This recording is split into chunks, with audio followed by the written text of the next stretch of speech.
What do we got here? Oh, yeah.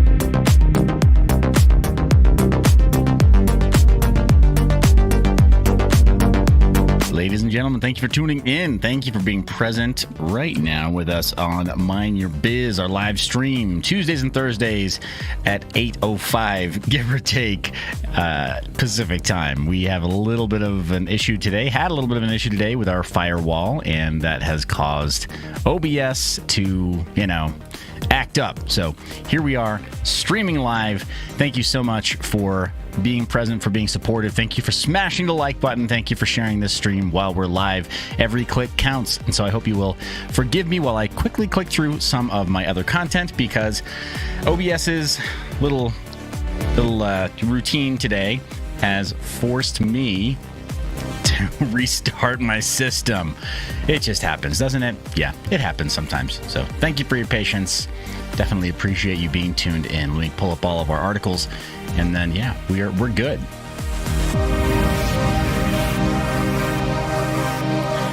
Proof of live stream. I see Gundy stuff and things saying, yo! Crypto McKell saying, when Uncle Seth?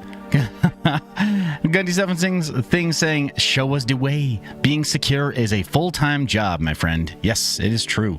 So that's one of the difficulties is, the firewall, the VPN, making sure that you have the proper tunneling of your signal so that you can still send a high bit rate RTMP stream. I know anybody who doesn't know this stuff. It's just a specific stream of data out to YouTube servers so it can then bounce off of YouTube servers over to your device. It's a modern miracle. It's a modern marvel of technology. But sometimes, we get a little bit of some speed bumps. So appreciate your patience. Double checking to make sure that all of our content is lined up correctly. Thank you for your patience this morning. And while you are waiting, I would so much appreciate if you can share the link. It really makes a difference. And sometimes we're noticing, especially on the new channel, that it has been a little bit more of a challenge to get the visibility. We need Senpai to notice us. And by Senpai, I mean the YouTube algorithm. So it can be a little more of a challenge than I'd like, for sure. So appreciate you helping out by propagating the signal over on Twitter, over on Reddit especially. Those are our two major targets for crypto content. We are not streaming to Twitch just yet, but we are in talks with the Twitch team that wants to get more crypto content over there. What? That's right. We may be going to Twitch as well very, very soon. I'm not sure, but we'll find out based on Twitch's changes, their terms of service changes, and YouTube's terms of service. Multicasting may be an okay option in the near future. It was always kind of something we did, but now Twitch has officially said it's okay. We don't have a problem with that. So we'll find out whether or not they're telling the truth in a little while, right? They can say what they want, but we need to see the validation that that's actually true. So all right. And today's going to be a shorter live stream. I've got a couple of things to get to by way of my day job, by way of getting things lined up elsewhere. So appreciate you being patient with me while we try to figure out how much we can really cover today. So there may be a part of our content that gets a little bit truncated. It could be our portfolios. We might just start really intentionally splitting Tuesdays and Thursdays into our heavy news days and then into our heavier portfolio management days. And we'll see how that turns out in the near future. It's all kind of an experiment, right? But while we do so, while I get all that going, let me say hello to your shining faces, your lovely faces. Good morning, Mine Your Biz community. Let me double check my settings here too, because I think after the restart that my camera software has reset. Let's see, what did it do? Yep, it turned on low light compensation, which made me kind of like jumpy there. Sorry for the sleeveless. Had to jump straight into getting ready for today's content because, workouts wait for no man. Literally, if you're a young man, if you're a middle-aged man, if you're an old man, you got to get it in. You know what I mean? Get those push-ups, get those sit-ups, get those squats. Ain't nobody going to take away your body weight, so you can use what's available to get it in. And again, in the chat, leave your comments. You do not need to leave me a super chat if you want Uncle Seth to say hello or mention your comment or read what you've said. I mean, if you're shilling, obviously I'm going to edit it a lot. So there you go. You get what you pay for. But I'm not going to require anybody to super chat just to be noticed at all. The interaction is so welcome. Thanks for being here. I will always respond to you. I will always give you the attention that, the not creepy uncle should give you, right? A little pat on the head, pat on the back, attaboys, attagirls, and then send you back on your way for the day with a little more information than you had before you jumped in to the live stream. So appreciate you being here. Appreciate you sharing the links. Now that I got that kind of dialed in, apologies for some of that, some of the roughness of our start there, but it looks like we have Vincent Gallo in the chat saying, did you change channels? No heads up. What's the deal? Hey, so yeah, actually I did give a heads up. Kevin Hawthorne's in the chat as well as Crypto Next saying trying to catch up 3 days behind. Wanted to support live though. Much appreciated. Thank y'all for being here. Thank y'all for sharing the link. It makes such a difference. I see that view count going up and I can only surmise that you are helping with that. So thank you. Thank you so much for letting YouTube know this might be some content that people are interested in seeing. Vincent Gallo asks a couple questions, though, that are valid. And let me just cover this really briefly before we jump into the content. Yes, I did create a secondary channel. Yes, I did acquire it. It was strategic acquisition. And I did actually give some heads up on the other channel. I went live, I think, all of 3 times. So, right, third strike, you're out. We just stopped streaming to the other channel on that third stream where we pointed people over to this channel in the hopes that we would all make that transition together. And then there will be some publishing over on the other channel every now and then, but it's not totally clear exactly how we're going to do that. It might turn into the Shorts channel, maybe. Might just do Shorts exclusively. Pull stuff from TikTok, which I know in and of itself is like, yeah, it's problematic. Why are you on TikTok? You're always talking about security and privacy. Well, fathom this. Naomi Brockwell, who is a primarily digital privacy and security channel and expert, she publishes almost exclusively on TikTok now. So there's something to that channel in terms of reach and in terms of virality. You can't really deny it. And it's frustrating. It's a little bit like Instagram or Facebook. We live in a world where you kind of can't get away from some of these platforms because if you do, you're alienating yourself. Now, for my part, I totally erased my previous Facebook history. I didn't really have a whole lot that was personal there. Vincent says, can you link all the channels so I can continue to support, please? Thanks. Hey, I appreciate that. So yeah, if you just go to sub.myb.lol, you'll always go to the current publishing channel, and that's something that I did with my short codes. So just wanted to make it simpler. I've been talking way too much. Let's jump into today's Fear and Greed Index. Score of 22, down from yesterday's score of 23, down from last week's score of 27, and down from last month's average of 30. Yes, people are starting to feel appropriately fearful, and I love it. I'm here for it, right? Why? Well, because generally speaking, this is a counterindicator. When people are fearful, we get a little more greedy. When people are greedy, we get a little more fearful. We can make our plans according to what everybody else is doing. We don't follow the herd. We direct them, right? When they're going one way, we say, oh, nope, I'm going to pull it back this way. We try to front run them, right? Like a sheepdog, and then try to get the herd to go a different direction if we can. And if they don't, well, sometimes we have to pay attention to the trends as well, right? Occasionally, we do have to honor the fact that the market is not going in the direction that we anticipated. So, you just got to be nimble, a bit like a sheepdog. But is that advice? No, it is definitely not advice. No, I'm definitely not telling you to go and get yourself wrecked. Don't just follow sort of the generic saying, right? When everybody else is zigging, you zag. Don't take that advice and and make that okay, well, obviously everybody else is hodling and they're into cash because they're risk averse and inflation is going up. So I've got to do the opposite. I've got to spend all my money. Use some common sense, and if you need advice, go hire somebody that can give you advice, right? A CPA, a CFA, somebody who is appropriate for your situation. And then don't go blaming me when you make your own decisions and you make a bad decision, right? This is just a guy on YouTube wearing a sleeveless t-shirt and a hat that he got printed up for $30. Really? That's not a replacement for having a CPA. Just saying. But that's the trend, and that's what I think I'm seeing. Let's go over to cryptobubbles.net. What I see at cryptobubbles.net, Luna Classic, WTF. Yeah, that's the ticker symbol we really need here. But the bottom line is a lot of cryptos right now are up. We see a stacked ranking here. I like seeing the bubbles more. We can see the stacked ranking over on CoinGecko or other platforms. But right now, it's pretty obvious that Helium, after it was revealed that it's not really doing anything, it's just creating proof of coverage on its own network and proof of coverage to other devices that are giving proof of coverage, starting to sound almost like a Ponzi, right? Oh no. Oh no. Did I call it a Ponzi? I didn't. But I did use that word because it's starting to seem like it fits, right? The fact that they locked down the hardware, the fact that you couldn't do the open source build of your own device, the fact that they only used approved vendors, the fact that you were only really earning when you connected in lower coverage areas to create the mesh network, it's not enough to be able to just create that network. It needs to provide value to somebody else, a bit like how we see the decentralized cloud offerings from Akash Network and Flux Network, right? They're actually providing value. You can go and rent cloud services from them right now. Helium doesn't do that for anyone. So yeah, I'm not shocked to see the price action go negative.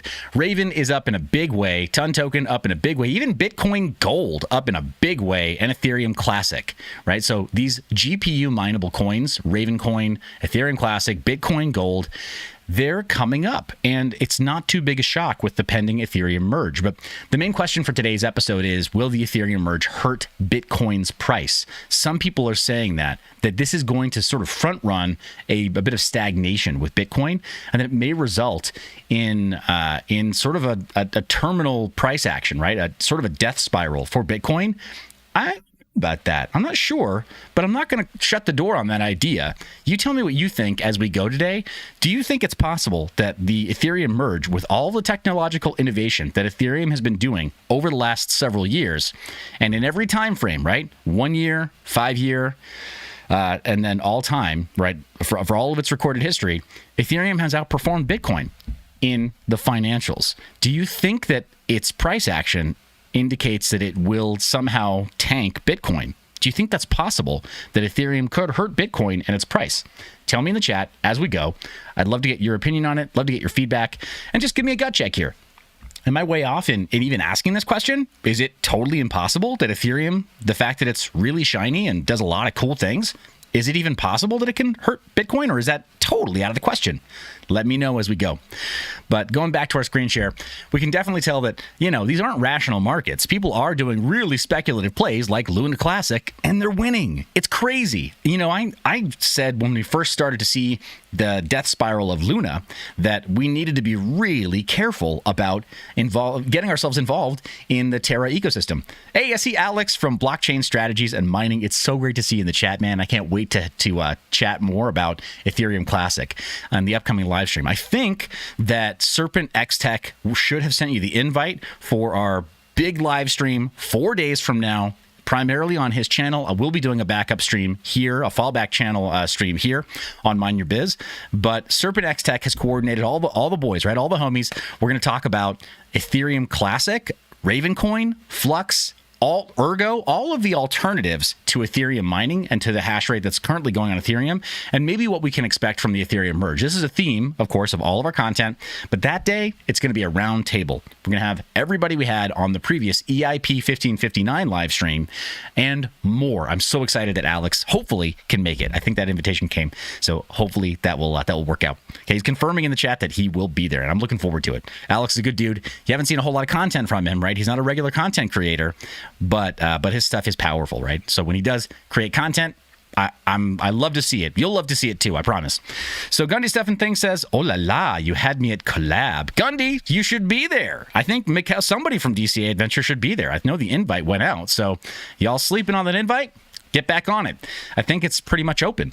So we got Crypto Bubbles, right, showing us the way, showing us the basics. The visual representation really does help. But again, it's not a rational market. Luna Classic is doing well. Polkadot is doing well. Curve is doing well. Even Insane Clown Posse is doing well, right? Oh, right. It's got a different name. Whatever. We're not going to set the record straight. You can take from that what you will. But yeah, things are kind of up, right? A lot of different coins are up. But Bitcoin, right? The King Daddy right here. We still got our blue line special right there. This is the ultra value buy. This is where I think everybody absolutely wins if you can purchase your Bitcoin at this rate. Even if there is the prospect of, like we're asking, the prospect of Ethereum, maybe the merge, maybe harming Bitcoin's price. It won't do so to the extent that you'll be like out of profit. if you buy at that range, right? Profit is always in the acquisition price. It's not in the sale. It's not in the all-time high. It's in the acquisition price. If you bought Bitcoin at 60 cents, any price that it goes to in the next couple of years is going to keep you in the profit, right? I mean, it makes sense. So your acquisition price matters far more than anything else. And I think that blue line, for us, if we can see those prices, that's the value buy. That's the absolute win, right? Like, we all win if we can buy at that range. Can we buy at that range? I'll let you decide.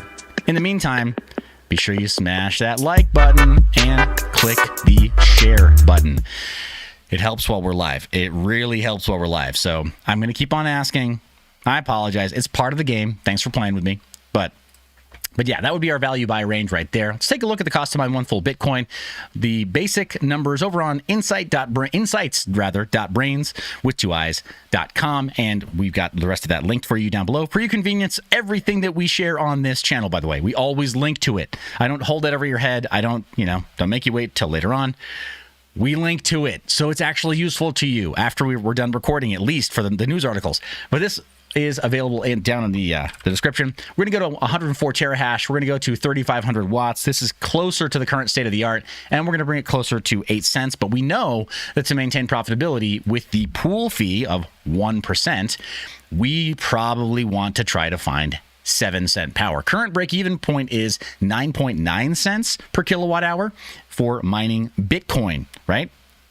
Gundy stuff and things. Bring back the Nintendo sounds. Man, I gotta redo my soundboard too. My soundboard is gone. I did so I installed Windows 11, right? I've shook hands with the devil again after going with Linux as my daily driver. At that, a version of Arch Linux as my daily driver. I was like, all right, I'm back in. I'm all in, finally, right? I was all John Wicked, like they drew me back in. I thought I was out. And then Windows John Wicked me again, right? It was like, oh, nope, thought I was out of Windows. And I realized there were a couple things that I needed Microsoft Windows functionality to do, a couple of things that I really couldn't get around, even though I was using, Proton, Wine, and then a newer version, a packaging of Wine called Bottles, which is great. Not an emulator, right? Just like how Wine is not an emulator. But I found there were a couple of things that I needed Microsoft Windows for as a daily driver. And one of the biggest things was just, knowing that I didn't have to replace my audio subsystem and make changes there. So, yeah. Well, as much as I hate it, I'm stuck on Windows now. And I figured, okay, if I'm stuck on Windows, I'm going to run a script that helps kind of de-bloat and get rid of telemetry on Windows. All the spyware that's on the back end of Microsoft services, right? Microsoft Windows. So I ran a couple of scripts, went through, edited registries, and now my Stream Deck doesn't work. My Elgato Stream Deck doesn't work for my soundboard. Womp womp. It's constant trade-offs, guys. If you want security, you're going to give up some convenience. If you want all convenience, you're probably going to give up some security. There really is there's no two ways about it. So apologies if you see me kind of doing this little shoulder pop here. I've got a little thing going on, a little trapezosaurus. So it ain't personal, and I'm not trying to flex. I legitimately am in pain. I'm in pain some of the time, so sorry if I'm doing that. Plus, at the standing desk, I'm just like always ill at ease. But anyway. So Gundy7 Things is asking to share the script in DMs. Yeah, I'll do what I can there. It's a legacy script that is for debloating Windows 10 and then was updated to work on Windows 11. So a couple of repos there. You can find a lot of great repos on GitHub that do this sort of thing, but I'll see if I can find the one that I used, and it's a little more granular. It's really nice. It also does some automatic download and install of utilities that you like 7-zip and VLC player to replace your media player and Earphone View for all of your your photo viewers, because they have no telemetry and they're open source. I'm kind of getting, taking a tangent here. A little bit of a tangent here.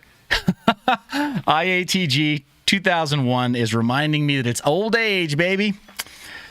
Yeah, as much as I hate to admit it, right? There's more turmeric in these smoothies, more kale than I like to admit, but here we are. Vincent Gallo, Traposaurus. Traps are Saurus. It's true. Traps are Saurus. But, hey, what are you going to do? You still got to get it in. I'm a grown-ass dude, still have a pulse. You got to get it in. You got to get in the work. No excuses. And whatever, man. I'm not like training to be some high-level boxer. I mean, I got a KO punch, if I do say so myself. I'm not a KO artist, though. I'm not dancing around like trying to win a belt or pretending like I'm tougher than I am. But you got to get it in whatever way works for you, right? You just got to do it. Really, life is here to be lived. We're here to live life. So, cost to mine one full Bitcoin, we know that 9.9 cents is our break even if we are dealing with a pool fee. If you can magically get your pool fee down below 1%, then, you know, then good for you. That's great, but probably not. So it really seems like in order to maintain that high, like that really great target of 14K or below, you got to be on 7 cent power. And that means for all of y'all who are trying to place your ASICs or you're in a high power cost area, you got to go across the train tracks. You got to go into the industrial side of town. And I'm just going to give you an audible on this one. We should probably do a how-to where I actually drive across town and I show you some setups that I've personally helped with without like doxing or showing the exact location. But you actually got to go across town, go across the train tracks, get into the industrial area, the heavy manufacturing side of town. You know the spots where you can pretty much find a crap ton of welders and car lifts, and then mid-scale manufacturing. You can find some heavy manufacturing too if you got it in town, where there's a lot of machinery, and just go ask, what's your power utilization like? What do you draw at peak? Take a look at their panels outside. Do they have 400 amps? Do they have 600 amps? Do they have more? And then just go ask, like, hey, who owns this building? Just ask around. Get curious. Find names. Talk to people. And then just ask, hey, how much of that 600 amp panel are you using? You can never tell. And it doesn't hurt to ask, right? Like, you don't even have to dox yourself. Just be like, whoa, I see those views coming in, guys. Thanks so much for sharing the link. Really appreciate that. But yeah, it doesn't hurt to ask. You can just ask, like, what are you doing with all that power? And especially if you see renewables anywhere on site, ask them, hey, can I assist with that? Can I put in a battery backup? Maybe you got some, maybe you can help them wire up a capacitor wall, right? And then make that be part of the inline, like the area that you use, or for the rest of their facility, so you know that there won't be any weird surges on their side of that panel. And then just get active and contribute back. And you can find some heavy manufacturing facilities, some industrial warehouses that'll be like, oh yeah, go ahead and take that corner over there. If you have ventilation, yeah, go ahead and install some ventilation. Take that corner over there. We got about 100 amps that we're not using. And you can find that really cheap power because they're on an industrial or a commercial schedule. Guys, I'm trying to give you the keys to the kingdom. You don't have to go rent your own place. You don't have to get wrecked on having the contract with the power utility yourself. You can band together with other people, and you can find good people out there who will understand what you're trying to do and just say, hey, I can do a little bit of profit splitting at the end of this quarter. Let me show you kind of like what we're doing, and I'll float you some crypto. Specifically, I'll float you a crypto for our costs, and they'll just couch it in a business expense. If you find the right people, they'll get it, right? They'll be like, oh, yeah, well, there you go. Cost of doing business. I'm going to write this off at the end of the year. They're going to give me some Bitcoin. Win-win. See where I'm going with this? Pays to have friends. Don't try to be the lone wolf. Don't try to do it yourself. Don't try to act like you're a badass and you can do everything like DIY, every single thing. No, go make some friends across the tracks. That's the real secret there. So anyway, jumping back in, txstreet.com. We're going to take a quick look at some of our costs. Damn, you guys are, apologies, man. I've got the potty mouth going. It's because I'm sleeveless. It's because I feel so tough right now. Nobody believes I'm mean. That's the funny thing. Like, nobody who knows me actually believes I'm really a mean guy, despite the fact that I legitimately do have like skull crushing KO punch as measured.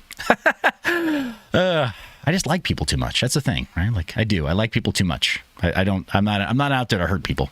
So here we are. On txstreet.com, we got Ethereum versus Bitcoin. Going to take a look at some of not our latest block, but our median transfer fee, and also add to that our median contract fee, and also add to that our median gas price. This is the stuff that really matters here on Mind Your Biz.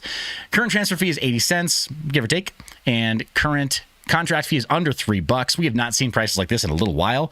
Awesome to see that.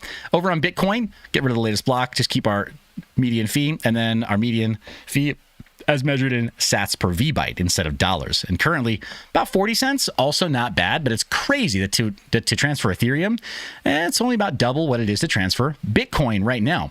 Now, you've heard me say in previous episodes that if it's possible, you'll want to try to take opportunities like this to go and mix some of your coins and your tokens on decentralized protocols such as Tornado Cash. That's not available if you're a U.S. citizen or if you are operating it from a United States IP address. So you got to figure out some way to take advantage of these low fees and do something with your portfolio that makes it make sense. Now, of course, if you are using wallets that are also countenanced from a United States IP address, then you'll have to square that away with with whoever you're getting your professional guidance from. Do your due diligence, stay safe. Don't just listen to some dude on YouTube who is saying things that sound, ambiguously subversive. Or do? I don't know. Your choice. Own your choices, guys. You got to make your own decisions. But you know what I'm saying. I think you get it. But yeah, I would just say take advantage of the low prices to right size your portfolio minimum, just like to do the right thing with your portfolio and get things kind of lined up in a way that you feel comfortable with, even if that just means initiating LP positions on exchanges, on dexes, or getting out of LP position on dexes, or if you are a hexagon, that means dealing with your stakes. I don't do that, right? I don't do the ladder stakes or whatever. I'm not like some big time hexagon. I own some, but I'm not that's not my identity, and that's not all I own. So if that's something that you need to do, take advantage of the low fees. That's what I'm getting at, guys. Low fees are here for you and me. So, but they don't hang around, as you know. They don't stick around. You got to take advantage while you can. But that's our fee situation right now. Going over to DeFi Llama, just a really quick overview. Ethereum is not losing any market share. It's just maintaining that, that same 58% or so posture. It did dip a little bit, but I mean, the recent debacle with Terra and now Luna Classic and all that, it's kind of an issue. So we're not seeing a whole lot of change there. With the protocol support, guys, I'm going to continue to harp on this. Why? Because Uncle Seth wants to see you win. So I want you to be educated on the differences between protocol support, TVL, and market cap. These are all different metrics, and they all matter. If you're only looking at fundamentals about it can run a smart contract. I like it because it looks more decentralized. That's good, but it's not good enough, and it hasn't resulted in the kind of price performance that a lot of us hoped for back in 2018 and 2019. Sadly, a lot of retail is basically telling us that they don't care about decentralization, which is very painful to see. It's very painful to realize. But, like a parent or like an uncle, seeing the nieces and nephews make different choices than you want, you kind of got to roll with the punches. You kind of got to meet them where they are, right? So retail is telling us they don't care as much about decentralization. So what does that mean for this situation here? All this market cap of smart contract systems, right? DeFi systems. That means that BSC is still in the top lead. That means that Polygon, which is arguably more centralized than Ethereum, right? Probably not more centralized than BSC in terms of the validator infrastructure, but in terms of the token bridge, probably more centralized than BSC, right? Give and take. So we have to meet them where they are. Those are just the facts. That's just how it is. But that means that these three are in the lead. And Phantom, which is highly centralized, Avalanche, which is highly centralized, maybe not in their validator networks, Avalanche a little less so, right? Less so than Phantom. They're also doing pretty well, and they have more protocol support. More projects are choosing to build on them far more than on Optimism. So I don't care what you think about Optimism being the right roll-up solution for you. Nobody's building there, not natively. Even more people are building on, projects are building on Solana and Kronos than on Optimism. Arbitrum, a little more than them, but Avalanche, more than double. And Polygon, almost triple the number that are building on Arbitrum. So while we were looking at other solutions that were sort of native roll-up technology, it's just not going the way we expected, right? That's what I'm getting at. It's just not going the way we hoped or anticipated. So we have to pay attention to what's really happening and meet the market where it is, not where we wish it would go. So eyes wide open. We got to look for the proof of work projects that are actually creating, making waves here. So where is Ergo here? Let me go ahead and do a find. Oh my gosh. I was in the wrong app, and I didn't realize that I had a hotkey that jumped directly to my ending screen. I am so sorry. That was That was thoroughly inappropriate. All right, so Ergo is, of course, here, but it's way down the list at number 95 in the stacked ranking. It exists, but it only has 2 protocols building on it, and its total TVL is $3 million. Let me show you this screen here. $3 million on Ergo right now, and 2 protocols that are supported. Let's take a look at the expanded view on Ergo, because here's the thing. I've heard you guys saying, like, Seth, you got to take a closer look at Ergo, and I agree. I do. Got to do the deep dive on Ergo. And I've been looking at it a little more closely. So here, I know, Alex, like, LMFAO failed, right? Dude, tell me about it. That was embarrassing. I've got to get my Stream Deck up and running again, guys. That's the thing. Got to get my Stream Deck going again. So here we are. But here we are with the Ergo expanded view on DeFi Llama. It's Spectrum and ErgoPad. So basically a self-titled Launchpad, which is probably run by the same team, and then Spectrum, which is a DEX. So it is like the main TVL of Ergo is the Spectrum DEX. Let's take a look at that, because there's clearly no TVL on the ErgoPad.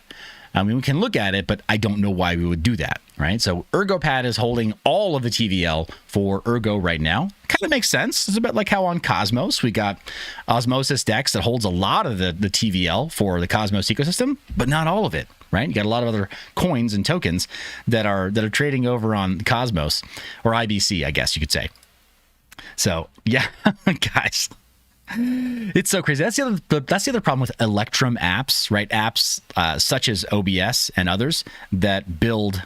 I think that OBS is an Electrum app, right? That they build on the same basic engine as Chromium, right? Like, so builds on the same core like app engine as your browser. So you can do hotkeys inside of like one that like map to something entirely different on the other. But yeah, just like make you look like an idiot. All right, so back on Spectrum. Nothing. We see nothing. We know nothing about it. We see there's an API that they're pulling from, and here is the Ergo DEX, right? Ergo DEX is now Spectrum. We've heard it talked about as Ergo DEX. Okay, so you can like this or you can like this, but you can't dislike it. All right, awesome. Reject your cookies. Get out of here, cookies. They got an accelerator, which should be the ErgoPad, I guess. So essentially, we're looking. Oh my gosh, how many? Okay, I did have an option to just jump right past that. They all have a splash page now. Know your assumptions. Understand the risk. Okay, reject all your cookies. Get out of here. Select a token. What kind of liquidity do you have here? You've got Ogre. Literally all projects nobody has heard of, except for ErgoPad. So early days, right? Early days, not a lot of liquidity, not a lot going on yet, and no stables bridged over. That's where I was going to go with it. Not a single stablecoin bridged over. This is a problem, right? Like, actually a problem. And when we're looking at the fundamentals of a network, we need to know that there are stables bridged over to it. Why? Because people want to use stables. Well, why do they want to use stables? Because they are useful. Like, there's no two ways about it. UST imploded. There's been this question mark around USDC, but it doesn't mean that people are going to give up on stables. They're pretty darn useful, right? Oh my gosh, guys, we're blowing up with the views. Thank you for that. Wow. Okay, I didn't expect that today, but maybe it's because we're talking about Ergo. But over on the DeFi Llama Spectrum, kind of tells us what the situation is on Ergo right now. And this is where I've got a little bit of reluctance in maybe talking about Ergo as though it can be a successor to Ethereum mining. I don't think there's enough going on there. But why don't we look at Ethereum Classic under the same lens? Fair? So we'll do a quick find on page. And then we're going to go not to Ethereum, but we're just going to jump down to Ethereum Classic. It's number 57, and its TVL is even lower technically, but it does have 5 protocols that are built on it. And let's take a look to see what those protocols are on the DeFi Llama page. It's got Heb Swap, right, or Heb Swap. So Heb Swap, ETC Swap, Fusion Dex, and SwapCat. All DEXs, essentially, or swap platforms. But I guess they're listed under DEXs with varying TVLs here. Varying TVLs here. So we've got value locked here, and it is growing, but we don't have as much value locked on Ethereum Classic, if this is to be believed, as even Ergo does. Yikes. But there's another metric we want to look at as well, and that is over here, this ratio. See this ratio right next to it? That ratio shows us how much the current TVL could fit into the current market cap. It's the market cap divided by the TVL. And when we sort that way, we see all kinds of different possibilities, right? Cosmos Hub is huge. Ravencoin appears huge. There are no DEXs built on top of Ravencoin because Ravencoin is not a smart contract platform, just for the record. But it shows that there's a massive potential for TVL to grow into the market cap and have that base collateral of Ravencoin be used as the base trading pair. IATG 2001 says Ergo Bridge to Flux will give it access to stablecoins. Well, that should hold true. We'll see. Ergo Bridge to Flux, like, fine. We just need a bridge. We need any bridge to Ethereum, to ERC20s, and then we get stables. But the point is that we need to see the stables on chain now. It needs to be part of that TVL figure. If it's not, then we don't have collateral that people are as willing to trade with. So the base collateral of Ravencoin, I'm not going to trade Raven against some other pair. I wouldn't do that. But beyond that, Ravencoin doesn't have the functionality to let me do that. So this is kind of a false metric here. SX Network and then Cosmos Hub, a little bit more of a true metric there. But even that, there need to be chains that are for the express purpose of being a DEX, like Osmosis DEX. So you have to trade your coins to the Osmosis chain in order to do that. Doge looks really promising too, except that Doge doesn't allow for smart contracts. Wait a second. Is that why Doge Chain was invented? Yeah, that's why Doge Chain was invented. Spoiler alert, rather, disclosure. I talk to the Doge Chain marketing team on a regular basis. I'm not paid to say that, though. So just saying. It does. There's a reason that people saw that and said, oh my gosh, okay, huge opportunity there with a massive market cap of Dogecoin. Ethereum Classic, though, where it is a smart contract network, it's the only one here that can legitimately do what we expect for it to do. Right? Cosmos Hub, because of its app-specific chain architecture, because of the way IBC works, Cosmos Hub is not going to grow all of that TVL versus market cap into tradable pairs. That's not how its architecture works. Ethereum Classic is. It is built that way, right? You can just assign that TVL to this chain in the same way that Ethereum has that TVL assigned to that chain. Bitcoin, same way. You'd have to go to like Stacks Protocol or something else, or RSK, something else. Right, Rootstock or Stacks Protocol. Filecoin, also kind of not the same. ICP, no, this is a little bit more of a true metric. And then same with a few others like Flow and Evmos. That might be the case for Evmos. But like we're still not quite seeing many in the top 10 that I believe that metric, other than ICP and Ethereum Classic. I hope this is helpful in you guys, just my take on things here as we're coming up to the merge and what can potentially actually perform well versus Ethereum. So let me know what you think in the chat. Go ahead and hit a thumbs up if you think Ethereum Classic has a lot of headroom to grow, or if you think, this is also kind of a false metric because there aren't as many people with stables on Ethereum Classic. Because I mentioned that too, or give me your reasons. Do you think Ethereum Classic stands a shot, or am I looking at the wrong things here? Let me know in the chat. Let's jump into our news segments. Circle CEO says Binance's decision to stop USDC support is good as it increases utility. What? So the issuers of USDC don't want Binance to use USDC? Why? Right? That's the big question. Why would they say that? Well, Wintermute CEO Evgeny Gavoy says Tether risks losing ground if it does not improve operational efficiency. Oh my gosh. Go away. All right. So, according to Alaire, the move would increase USDC's utility and lead to a gradual net share shift from UST to BUSD and USDC. So really what they're trying to do is say, we want these more tightly regulated coins, BUSD and USDC. We don't want to deal with Tether as much. We want to edge out our competitor. So the enemy of my enemy is my friend, essentially is what he's saying here. Like they're okay with them converting in bulk all of the USDC that goes onto Binance over into BUSD for trading, as long as they just don't use Tether. right? That's kind of the big thing. So yeah, there's kind of a, I find that kind of like weird rationale personally. You guys tell me what you think, but I think that's kind of strange rationale. All of this is to say, like, Tether has never looked more attractive to me than it does right now. When you hear so many other major players saying like, yeah, we don't know about Tether. We don't know if we want to use Tether. But Tether hired a group out of Italy, right, to do their regular attestations and to prove that they have the amount of holdings they say they do to back up the supply. USDC decreased their supply. USDC and Circle Group and everybody that is in that consortium is directly accountable to U.S. regulators. BUSD is, like Alex is mentioning in the chat, BUSD is starting to come under greater scrutiny by U.S. regulators, right? With that, with the IRS probe or the SEC probe into Binance and some of its leadership. So I don't know what to make of that other than to say, like, I'd rather stick with a coin that I know U.S. regulators are not going to clamp down on or have as much influence over. But because Tether they've frozen funds before when there was a hack. They've acted in the interest of the community, and they've done things that prove that they are centralized and have centralized authority over their token without making themselves puppets of U.S. regulators. So that for me that's bullish. I don't want to deal with a version of digital cash that can just be suspended when a U.S. regulator says, yeah, we don't like that. But anyway.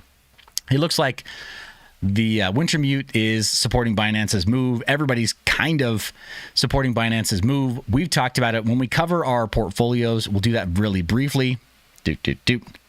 Yeah. So we'll cover that a little later when we take a look at our portfolios. But I have reasons for becoming a bigger fan of Tether now and DAI than I ever have before.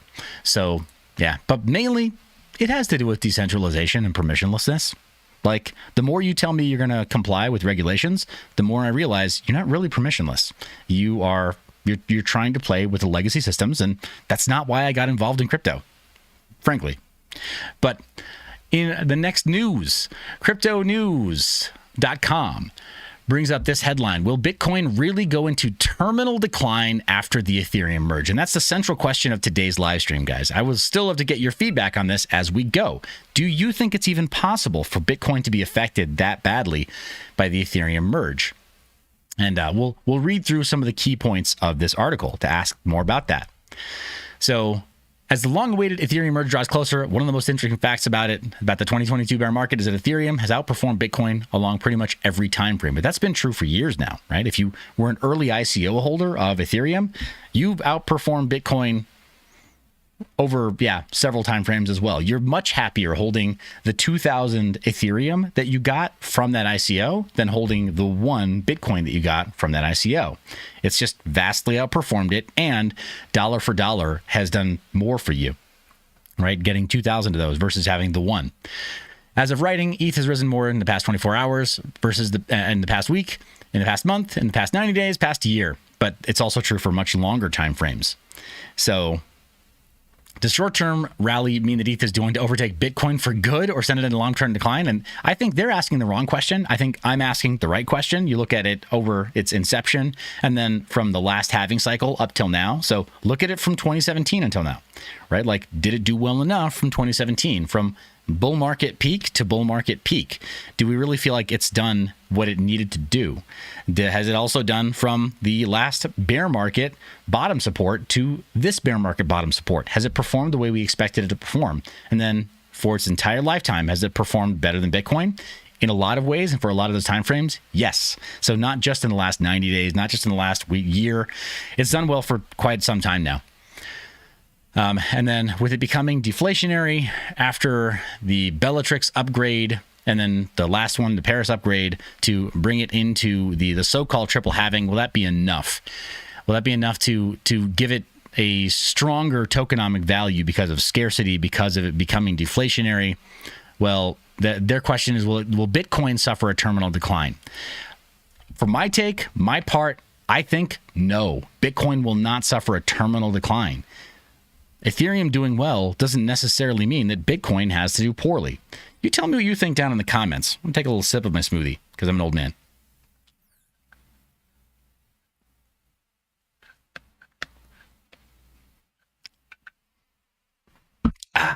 Tastes like winning. But will it suffer a terminal decline? I don't think so. I don't think that they're that correlated. I don't think there's an inverse correlation. I don't think that the tail wags the dog yet, where Ethereum's price movement is going to start affecting Bitcoin. I think the other way around is true. I think that Bitcoin definitely is correlated with several of the other top 10 market cap coins outside of, obviously, stables. I think that Bitcoin absolutely affects Ethereum's price movement, and that's been the case for some time. It does decorrelate during certain periods like it has recently, but I think generally Bitcoin does what it's going to do, and Ethereum tends to follow more so than lead. I haven't seen that it's possible for Ethereum to lead Bitcoin's price yet, and I would be shocked if that's the case now. I think Bitcoin might suffer another leg down from a couple of things. Yes, the merge and having a little bit of retail investment go over towards Ethereum right now and away from Bitcoin, but more specifically, the potential sell-off, and even if it's a staged sell-off, of the Mt. Gox trustees disbursement, right? So people getting paid back some of the Bitcoin that they're owed from the Mt. Gox theft. So when that happens, like, there's no way to avoid it. There will be a sell-off. People have been waiting for years to get their Bitcoin out of Mt. Gox, and they're not going to get the full amount, but they are going to get enough to feel really good about like being made whole on their investments. So while you didn't get the full price appreciation of that Bitcoin, you got enough that if you sell it off, you'll be happy. So I think that's going to be a bigger issue than the Ethereum merge. I just don't see it being as correlated as some of the other people say. Right? You got Bitcoin maxis talking about Ethereum's problems, trying to optimize tokenomics. And I agree with some of this. I really do. I agree with some of this.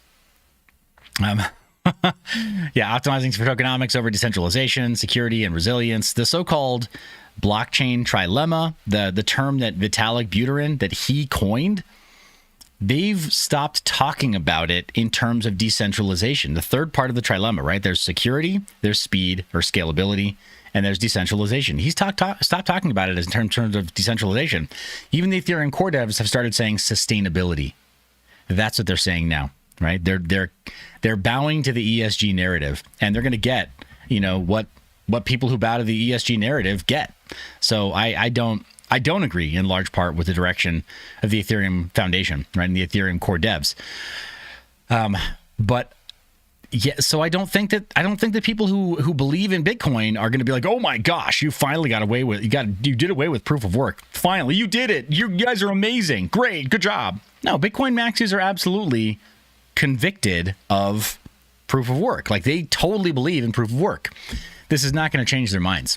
My take on it anyway. You tell me what you think in the comments, the chat. I need to know. What do you think about that? But moving on in our news, Hut 8, the industrial mining group, the corporate mining group, has 8,000 Bitcoin in its treasury, continues to hodl, says it has managed to hodl through tough market conditions while other miners have sold holdings to manage operational costs. Now, this might come across as an endorsement. It is not. I'm not telling you to buy shares in Hut 8. I don't own any in Hut 8. And yeah, I'm not a fiduciary, right? I'm not a bag holder or fiduciary. This is just news as I see it. This is bullish. And it's good to see any group doing this, because I think every group should if they can. It's also, I think, a sign of us nearing bottom support in the markets. And taking a look at our chart again, I think what they're seeing is we're not too far from the bottom. And so if they can just hodl now and hodl as they acquire more into this valley here, into this range here, then we should see a return to profitability at some point in the future. Now, I don't know if it really does look like some kind of a parabolic run up, or if it just looks like some type of like slow recovery. Maybe it's just a very slow recovery over the next 12 to 18 months or 2 years even.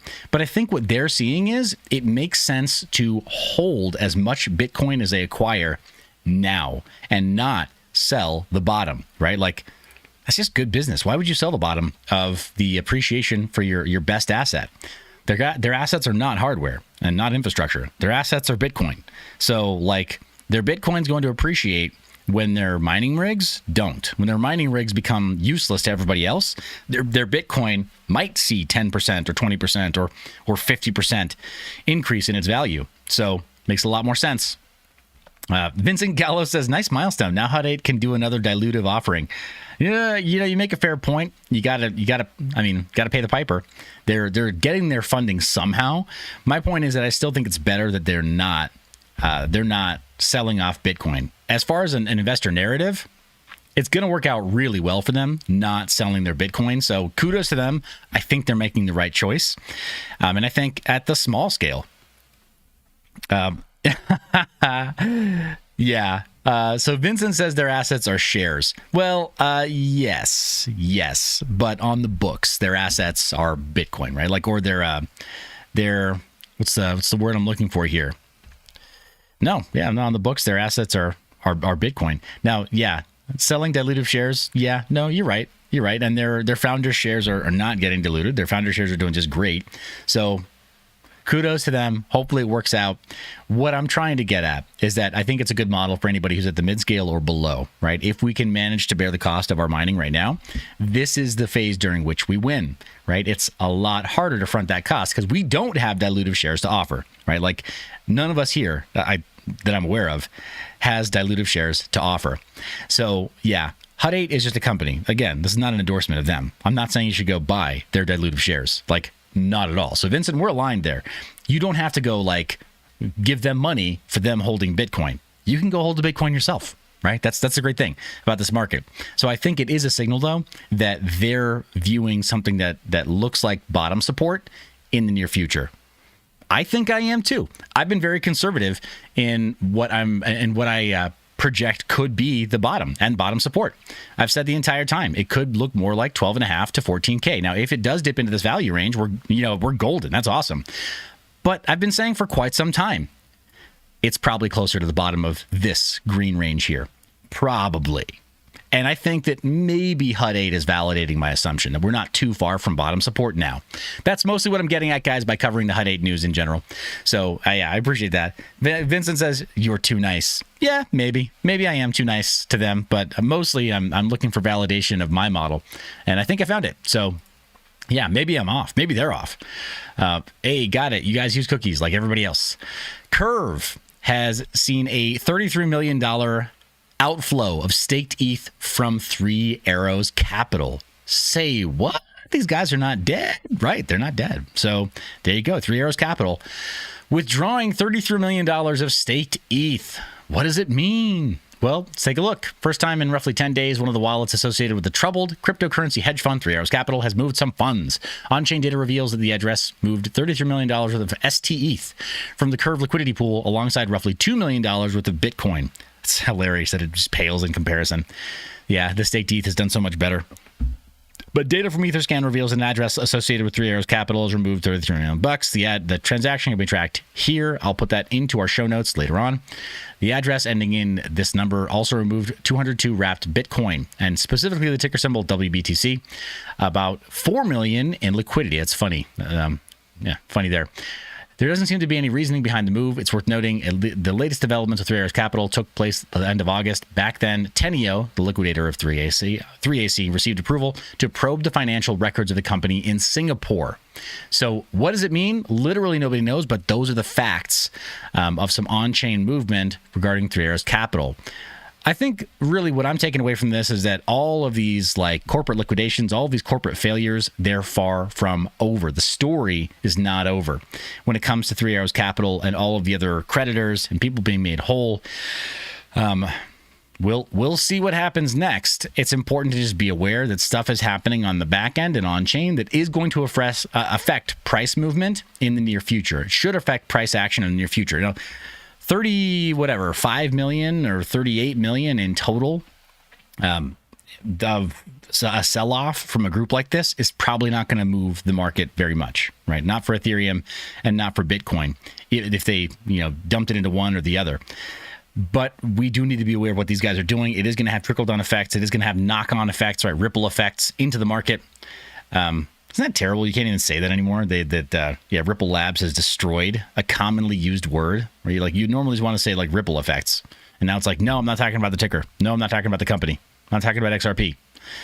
But anyway, I think that this is a sign of things to come. There will be other creditors that talk about what they're doing, or we talk about what's happening with their on-chain activity as well. Dr. Bitcoin, last piece of news. Dr. Bitcoin, air quotes, claims to be heading to prison for a peer-to-peer Bitcoin sale. Yikes. Can this be true? Well, here are some of the facts. peer-to-peer sale of Bitcoin is a federal crime, according to a 2019 guidance memo from FinCEN. And we'll open that up. Hopefully I'm not getting rugged here live on stream. But this is the actual FinCEN guide. It was being hosted by them on Google Drive, though, so I had a little anxiety there. Was that dangerous? Yeah, we live dangerously. Okay. So apparently there's the guidance right there from FinCEN. Hopkins said that one of the unknown users he had traded with was involved in a lottery scam that used illicit funds to purchase Bitcoin from Hopkins. So there you go. They used hot fiat to buy his perfectly good Bitcoin. Now, have those coins been tainted from that point? We'll see. Dr. Bitcoin was first raided by 15 armed FBI agents on October 23rd, 2020, who allegedly questioned his family for 5 hours, seized $60,000 worth of electronics, according to a digital copy of what Hopkins claims is a search and seizure warrant, which, again, we need to get this validated. Wow. Okay. There's a full drive folder here of all of the other stuff. Documents, audio logs, KYC information. Wow. I don't know if they meant journal interviews. Oh my gosh. They've got all kinds of stuff here. So I don't know if they really meant to do that, but that's hilarious. We'll go ahead and post that anyway for your benefit. Maybe they'll sweep this of all that stuff or change the link in the future, but that's funny. Recent crackdowns on privacy-related crypto applications such as Tornado Cash, the crypto mixer sanctioned by U.S. authorities, have brought on concern and uncertainty among the peer-to-peer community. After nearly 2 years of legal proceedings, he pled guilty, right, or had a plea bargain deal offered, and pled guilty to operating an illegal cash-to-crypto scheme on June 21st, 2021. Hopkins started serving his 15-month sentence on September 6th in the Federal Correctional Institution, Beaumont Low. So those are the facts right now. Something that is not mentioned here was apparently that Hopkins structured the sell orders, right? Structured the sales to be just below the $10,000 mark, and then structured several of them in under 1 calendar year. This is a mistake. This is a huge problem, and it makes it look like you're laundering money, because by legal definitions, you are laundering money because you've gone all the way up to the limit, right? You've gone up to the travel rule limit, or you've gone up to the just below the limit, and since you've structured it to have multiple just below $10,000 transactions to the same entity, it's like, oh, well, no, they look at the aggregate in under a calendar year. They don't just look at like, okay, did you do one transaction that was over $10,000? They say, no, in total, how much did you transact with this entity? And it was obvious that he did a lot more than $10,000. Now, private sales of over $10,000, definitely seen that happen, definitely heard of that happening. OTC desks on Kraken and other exchanges, they exist to help you nowadays easily get your hands on more than $10,000 worth of Bitcoin, Ethereum, and other major coins and tokens. So there are ways to do this as long as you have, right, the correct license, right, the MSB license, or even just a payment processor license. You can do this. But if you're an individual, yeah, it looks like a cash to crypto, like money laundering service that you're offering personally, and there's a very real risk. So bummer, you hate to see it happen, but the feds are always watching, and they're definitely watching Bitcoin. The Bitcoin network, that's one of the biggest takeaways that I have, is that Bitcoin is not anonymous. Bitcoin is not private. Bitcoin will definitely not be your retirement plan if what you're trying to do is sell off major amounts of Bitcoin. It could just end the way it ended for this guy. Let's take a look really briefly at our profitability for GPU mining. I'm going to leave it in light mode just so we can quickly get through this, but it looks like the current RTX 3090 Ti is doing just under there we go, profit, not total revenue, but profit, just under $2. Raven is coming up on the list of profitability for most of these cards, right? We're finally starting to see with that price increase that Raven is coming up into the top 3 for several other coin profiles, but Radeon 7, because of its dominant Ethereum or ETH hash and ETC hash performance, it's showing ETC in that top 3 instead of Raven.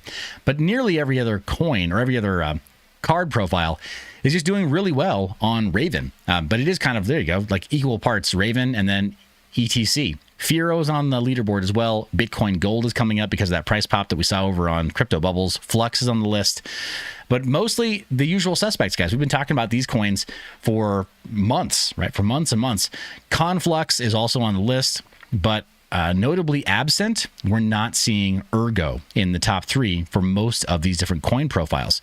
But interestingly, it's kind of funny to see that there's a little bit of profit even on the old R9 Fury, a 1 cent profit on the R9 Fury.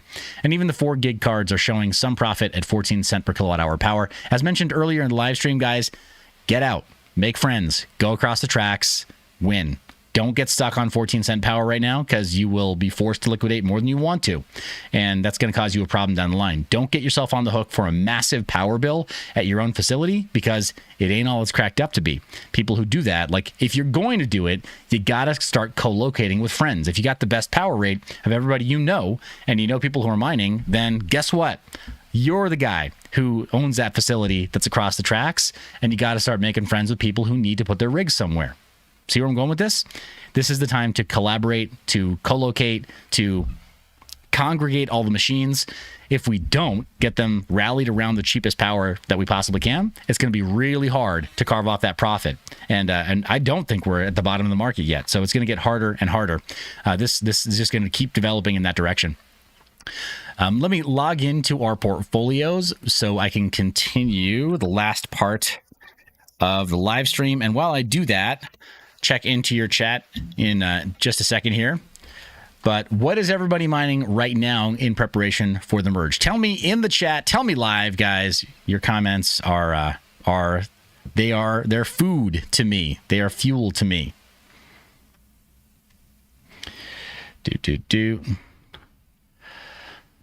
Let's see. All right, pulling up our GPU mining portfolio there. And I see a question coming in from Vincent saying, Seth, was watching some old FPGA content you put out. You seem well versed. Question, please. Question number 1, is it worth it today, FPGA mining? 2, how do common folks get their hands on quality bit streams early or at all? These are great questions. I really appreciate that. In honor of those questions, let me jump ahead in our portfolio to see what's profitable today. And then and we'll talk about that while we have the portfolios for FPGAs up on screen. So yeah, there we go. So FPGA mining portfolio, we see Cadena is still the top long-term hodl, and the most recent price movement shows that the least worst option is Handshake. It's been doing the best recently. And now this to me is vindication, because Handshake has pretty solid fundamental use case. 0x Bitcoin has been doing okay, but it's a micro cap, right? Nano cap. And it's been mostly for speculation in the past. We noticed heavy manipulation when it was listed on some centralized exchanges. So I don't know that's the best thing to talk about. It was once profitable to mine, might still be profitable to mine. We have to take a look at the mining profitability calculators for FPGAs. Crypto Mikkel says, fantastic question. Let me jump to the chase there. Looks like the worst is Tether, but it might still be profitable to mine. Same with Nemic. As far as getting into FPGAs and quality bit streams, you need to be in the correct Discord servers. And there are a few Discord servers that are great for FPGA miners. Some of them are run by the bitstream developers themselves. Now, some of them are less active, and then others are sort of like an FPGA / bitstream / how-to aggregator, where those who are really interested in FPGA mining, they pretty much hang out there almost full time. This is where SQRL used to operate when they were operating, right, and when they offered the colocation, and where several other projects that offered quality bit streams for the Xilinx, right, development boards, and all of the other, right, and the Bitware development boards that you could buy direct from Xilinx and from Bitware, where you would see different kinds of bit streams developed for them. And you would see some other hardware manufacturers, right? Like smaller groups that would get some of the basic developer boards or basic developer chips, and they would create their own fabrication, like run of their own custom FPGAs that were kind of streamlined for mining, where they had fewer features on the board. And then they had like additional features that would be important to us, like a liquid cooling plate, right? And liquid cooling across the VRMs and across all the major chipsets that we would want liquid cooling on, so that it's not so much of a heavy DIY motion to get these things ready, right? Like these boards would be ready to plug in, hook up to to maybe an AIO, or maybe hook up into a series cooler or a parallel cooler, and then you could find the the bit streams.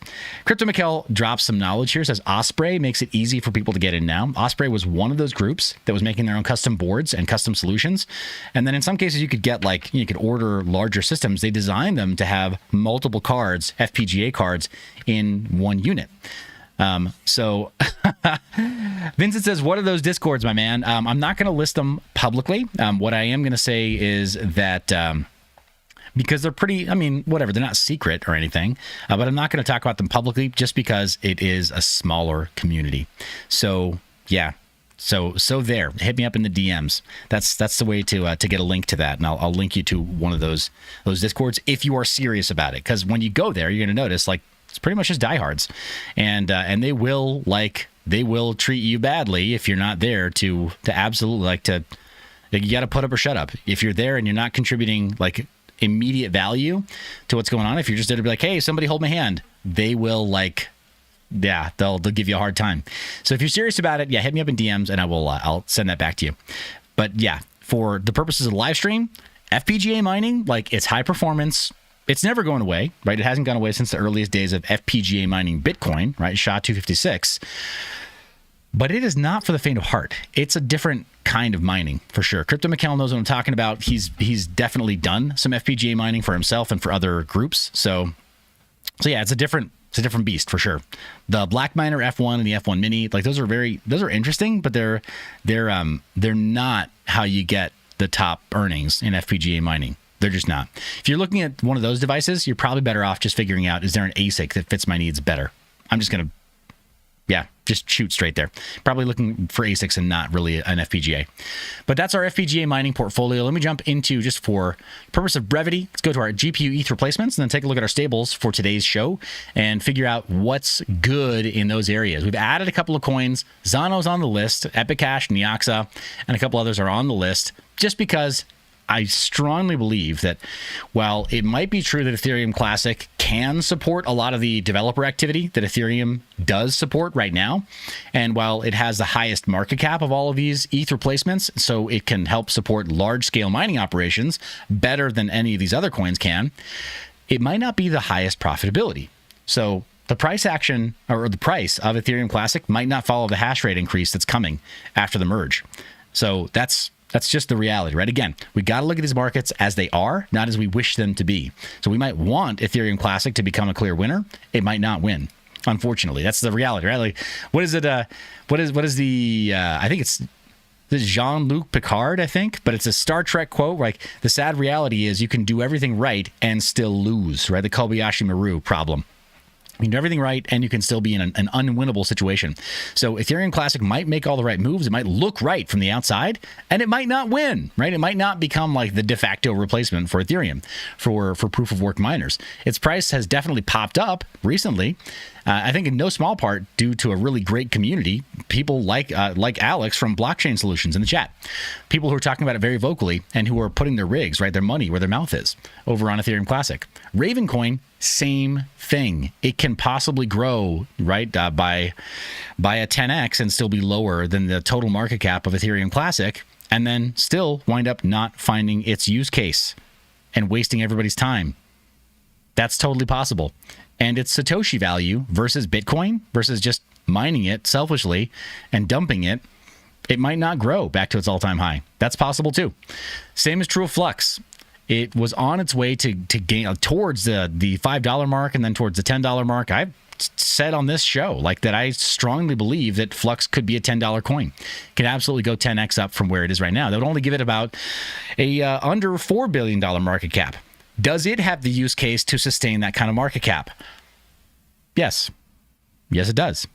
And no, Daniel Keller does not know I'm saying this, and the Flux team does not know that I'm saying this, but Flux has that use case, right? It's got that decentralized cloud use case that is immediately useful to other people, that is valuable to people outside of crypto. So it could absolutely become a $4 billion market cap. It could be a $4 billion company, right, by actually just selling those services. That's what I'm getting at. Sean C. from New World Crypto is in the chat saying, hi, everyone. And just a friendly reminder to everybody in the chat that Sean C.'s YouTube channel is launching very, very soon. So follow his username, look for it. And I think you've already got the YouTube channel I think you've already got it reserved. So yeah, go subscribe in advance if you haven't already. Check him out on TikTok as well. He's everywhere, guys. He's everywhere. He's making the content really, really soon. But Ergo, again, could it do 10x? Sure, it could. It absolutely could. It would need to see more of that TVL, more of those projects building on top of it, but it's got the same problem that Ethereum Classic has. And while Flux is sort of choosing to align with Ergo, well, guess what? Flux sort of chose to align with Kadena as well. Did that help Kadena? I don't know that it actually helped Kadena. I don't know that it hurt it, but I don't know that it actually helped Kadena. And I don't think that Kadena is showing up in a greater position over on, say, like DeFi Llama. Where is the value locked on Kadena? Is it even listed? Yeah, there it is. Over here, the value locked on Kadena, it's not bad. I mean, it's got 5 protocols listed there, but what does that growth look like? It's got CADEX, it's got its own DEX, right? So 3 DEXs, a CDP, collateralized debt position, right? So being able to create other synthetic assets there, and then a launch pad. So we're still kind of in that position where we see DEXs pop up, but the TVL is not really going where we need it to go. Now, Kadena is that exception. It's doing a little better than the other smart contract platforms that we saw before. But what does that mean for Ergo? Does that mean that Flux is the tastemaker? Did Flux make that the case for Kadena? No, Kadena put in work. They hired a third-party marketing service. They've got PR firms that they've worked with. They did all kinds of stuff outside of just the strategic alignment with Flux and the Flux network. So while Flux network and their support looked really good and gives the halo effect, Kadena had to like invest in their visibility the same way that any other coin project would normally have to invest in its visibility. So don't be confused by seeing like 1 or 2 partnerships. It might not be enough. And the same is true for Ergo. Ergo needs to invest in that visibility. And it should be able to, hopefully, if it's got enough of a treasury, it should be able to. But even at a 10x, like that puts it at about $3 billion, right? A 10x above where it is right now. What does that mean for TVL? What does that mean for stablecoin usage? What does that mean for major tentpole projects, the major like top 25s and top 50s? Will they be attracted over to Ergo? Are they going to be attracted over to Kadena? Do either one of these smart contract platforms stand a shot at attracting more of the hash rate because of all that activity on chain? Because Ethereum is so entrenched now, it's hard to see which one of these will, as a smart contract platform, will be attractive enough. But just saying, I think that's a reality. Is that Ethereum Classic gives us all this liquidity to dump into, but I think the most profitable coin is going to be a surprise. I think it's just going to come out of nowhere. It's going to be a dark horse. It's going to be something like Neoxa, Firo, Beam, maybe even Epic Cash or Zero. It's going to be one of these other coins that, for whatever reason, it experiences a 3x, which barely moves its market cap. See, up to 30 million, up to 30 million here, up to whatever, 15 million here. But a 3x for one of those projects still gives it technically micro cap status, but it makes it profitable enough for us to mine with its current difficulty that it becomes obvious, like, we're going to earn more mining one of those speculative coins right now. Anyway, that's GPU ETH replacements in a nutshell, guys, and that's kind of my methodology for evaluating this stuff moving forward for GPU miners. I don't think that we should be only paying attention to the major coins. I think that's going to be a grave mistake. I think you're going to miss out on major profitability if you're not still looking at speculative plays. Taking a look at the stables side of our portfolio as well. We'll end the show on stables because we talked about it before. I just want to make it very clear, extremely clear, that what I said before about USDC and DAI and BUSD. How is BUSD not? No, it is. There we go. So yeah, BUSD, USDC versus Tether, and then DAI. Let's take a look at liquidity or volume on each of these coins right here. USDC is showing current daily 24-hour volume at $7.3 billion. Not bad. I think that's come up after some time. And then BUSD, even greater liquidity, right? Greater daily volume in terms of how they're actually being traded, how they're actually being used. Let's compare that to Tether. Just Tether. Tether is doing $43.4 billion every single day. So Tether's already doing more than double the combined average of USDC and BUSD. Yeah. Circle and Binance, they've got Tether in their crosshairs, and they're happy to try to work together to maybe try to take Tether down a peg. But here's the thing. If you're on chain and you're using permissionless networks and dexes, what are you going to choose? Are you going to choose coins that are likely to work with regulators to shut you down because you happen to interact with the wrong dex, or you happen to receive tainted coins from somebody and Tornado Cash is now illegal in the territory where you live? Or are you going to use coins, stable coins that are less likely to shut you down for conditions that you weren't aware of before, right? Like where you weren't a criminal, but you happened to shake hands with one. Guys, that's the happy note I'm going to leave today's show on. Thank you so much for watching to the end. Hitting that thumbs up, smashing subscribe, and then clicking the bell icon so you know when we go live. You're the reason I make this media. I love your face. Remember to stay private and mind your biz.